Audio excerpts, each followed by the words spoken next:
Hello, y'all. We are live right here at the Martin Luther King Jr. Memorial Baptist Church, and I could not be more excited that we are going to be focused on the Better Together Empowerment Series. This is about getting better. Y'all, we're going to be getting healthier, happier, wealthier, and wiser. Anybody interested in getting all those things? Hello? The woman to my right, this is Sabrina Jackson Gannon. We brought her into a number of different sessions, and what she said is, when I show up, we got to do things not only clear, but what you said you were going to do is create a space for people to get better.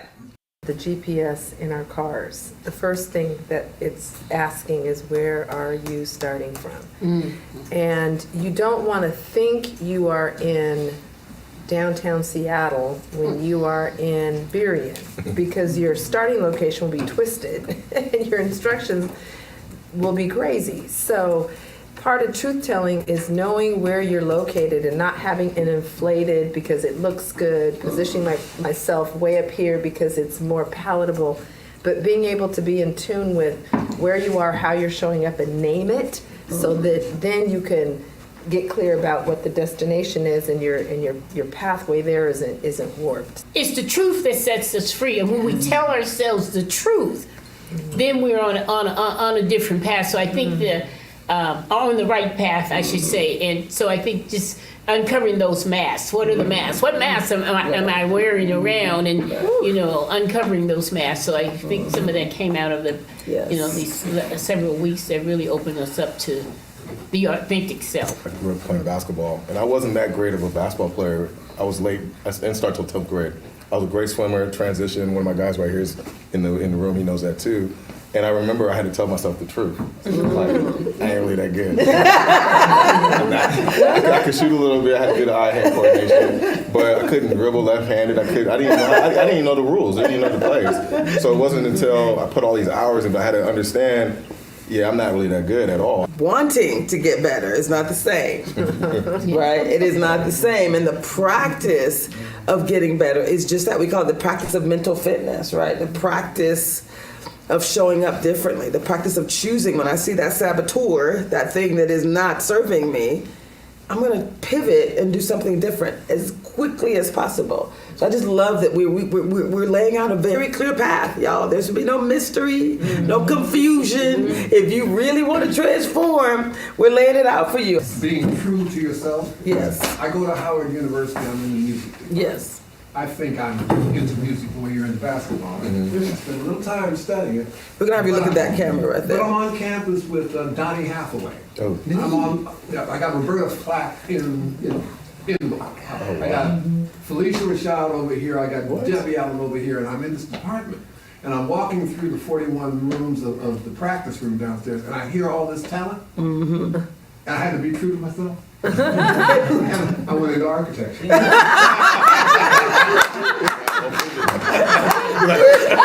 War room. Left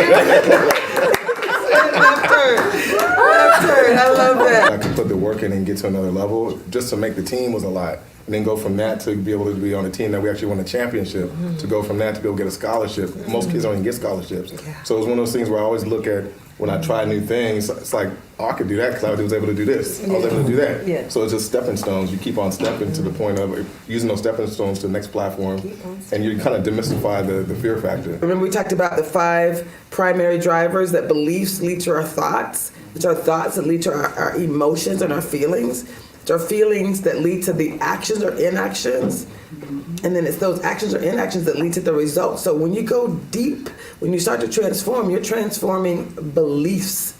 You're looking at your limiting beliefs, you're identifying what they are, and beliefs are like the wind. It's happening, right? Flag is blowing to the left, so you know they're there. You can't really see it. You gotta do some work to get to the beliefs. Well, beliefs operate like our human software.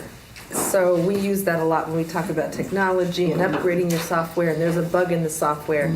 So there's a lot of similarities to us as humans, and beliefs really operate at the root level, the invisible level, and gives rise to all those things that you mentioned. But because it's invisible, we often stop maybe at thoughts, most of us at actions, and then we try to do something differently.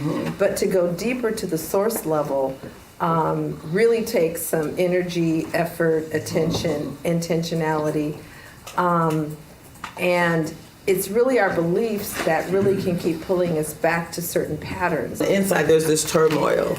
There's a situation where right? You got bugs and viruses. Right. Relationships are happening, and why do I keep choosing the wrong one? Is it them or is it you? Just saying, right? Truth telling is important. It's so powerful. If we don't heal from those, then we will, we'll live in this space that's not really our true self. And so really, and I think that's the power of our stories, is diving deep. And I just remember your powerful story that you had shared with us about, how your beliefs have been shaped and formed by your upbringing, and then, how you really did that work yourself to transform and reshape your beliefs, which ultimately is the values that we live by. We also have a bad habit, I think, of transferring what our motivations are to the person that you have your attitude about, because you perceive that they're coming from a particular place. Yes. And then you find out that the only real thing that was happening there was your 4 and 5-year-old beliefs got in the way, and you're not really seeing where they're coming from. Come You on now. decided Ooh, where- say that.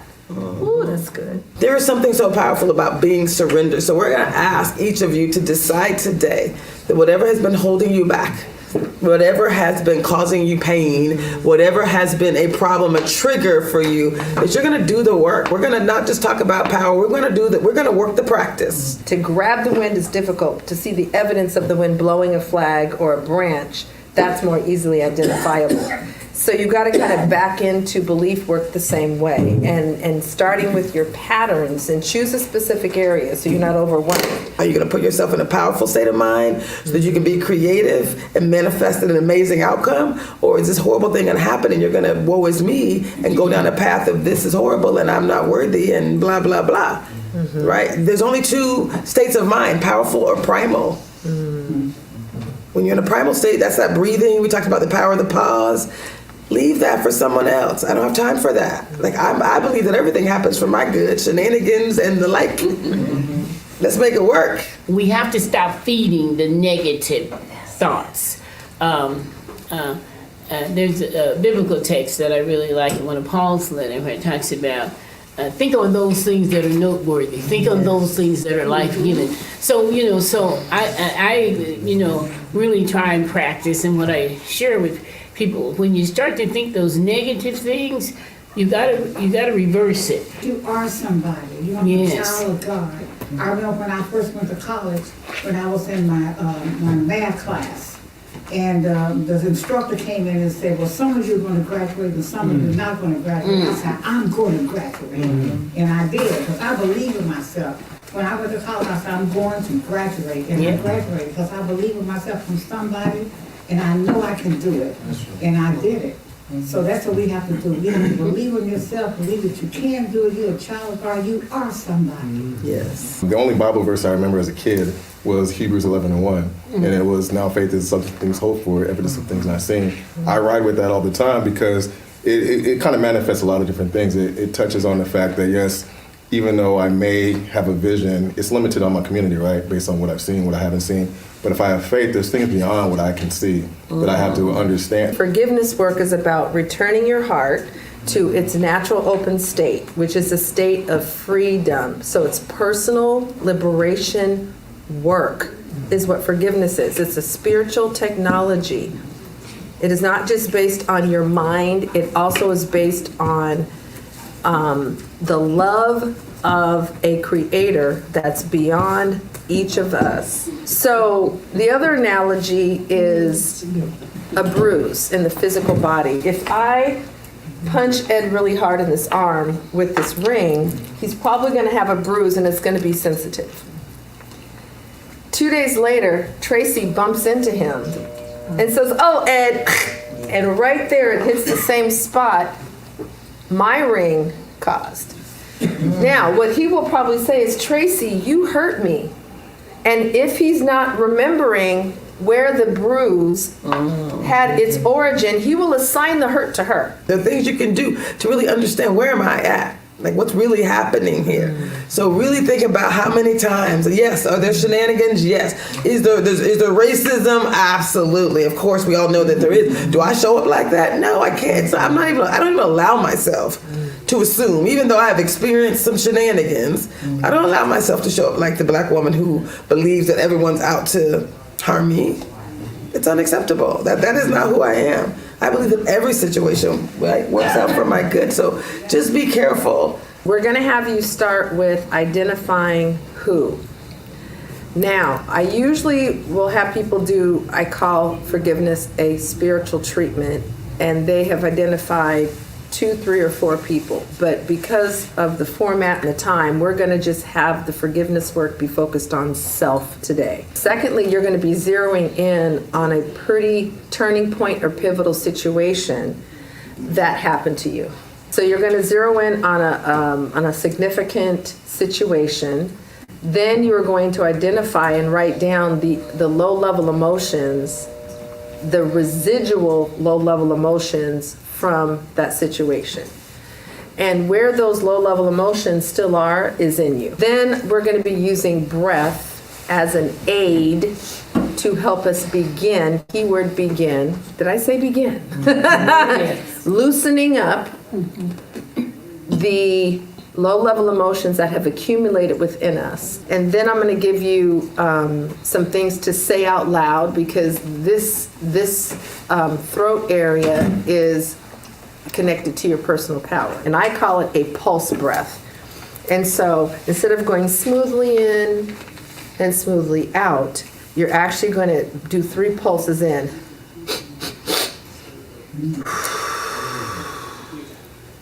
Did you get that? So 3 in, not just 1 in and 1 out, then out. So let's do it together, okay? On the count of 3, we're going to go in, and then exhale through our mouths, okay? Ready? Here we go. 1, 2, 3. One more time. Blow out hard when we get to the actual practice. Okay, the exhale is really critical. You are going to, on the left side of your paper, in a vertical list, you are then going to write down the low-level emotions that were the result of that experience for you. And you're going to list it. So hurt is not an emotion, pain is not an emotion. And you want to be as specific as possible when you're listing the emotions on the left side of your paper in a vertical list. Because the more specific you are, the more it will serve you. So now what you're going to be doing in this second part is on the right-hand side of your paper, and it needs to be across from the emotion you wrote on the left-hand side of your paper. This is why I needed you to keep the format a certain way. On the right-hand side of your paper, you're going to write the opposite emotion of what you wrote on the left. Now, if you wrote unworthy, don't just write worthy on the right-hand side. Don't go the cheap route or the lazy route. Just take the UN off of it, because it might be the opposite of unworthy is valuable. That is why this is so critical, not just identifying, but allowing yourself to feel it and then letting it come out. Yeah. Because we are always the ones who have to be strong, supposedly.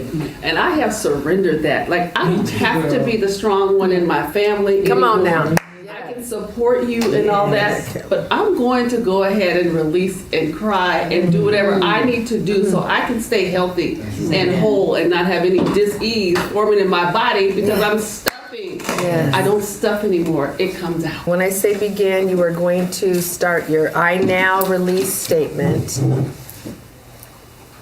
And then I'll have you move into the breaths, okay? Begin. I now release. I now release feelings of betrayal. Pulse breath in. Another pulse breath. Shake out the shoulders. Shake it out. Shake it out. Let the hands dangle. Continue. I now claim claim and embrace being optimistic. confident. This may seem very elementary, what we just did. But whether you are consciously aware of it or not, you started to create some shifts in your interior. And whenever you have something you've been holding a long time that now is beginning to move out, your body needs time to recalibrate, especially if those emotions on the left have been there for a while. I see how it's draining the bad programming, and it's allowing it to do something else where I'm like, oh, it's actually opening up the space to be reprogrammed, and like, oh, okay. So that's the first time it's just kind of connected all the dots. Wow. So I'm like, oh, okay. With the emotions that I was feeling or that I was working on, they had to deal with my stepfather passing away. And being angry, being lonely, being sad, being confused, looking at this doctor like, what do you mean he has cancer? What? No, he doesn't. We went to see the White Sox the other day, and we walked about a block to the car, and he was in good health. He was in good spirits. But what I have to own is I was comfortable in those emotions because it reminded me of good times.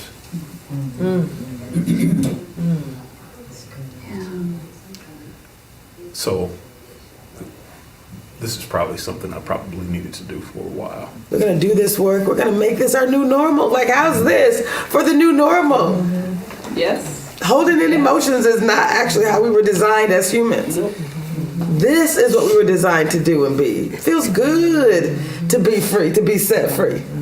The liberation has been a long time coming, y'all, but it is yours for the taking. We are in a big age now, and hopefully we are all growing and maturing and living holistically. So it's not just one section of life. We need to be healthy holistically. What I was able to negotiate with myself, something that we what is the thing that has allowed you to get to this moment? To continue to participate in the process, to help us stand this up, to not be an obstacle, but then also be courageous enough to take what it is that I needed. And what I did was to go through the exercise of forgiveness and to do that and to see it through. And I did it in the privacy of my own space. Again, this really is, we had 224, I think it was people in our first experiences from our first session. And each week we continue to grow online. Basically saying, if you're online, join us right here in person at Martin Luther King Jr. Memorial Baptist Church. Join us here for an amazing experience. We really want to hear your voices. We want to continue we're going to both recap and share and do all kind of amazing things during that opportunity. So this is going to be about your transformation. It's going to be about our community absolutely living powerfully. So that's all we got for today. More to come.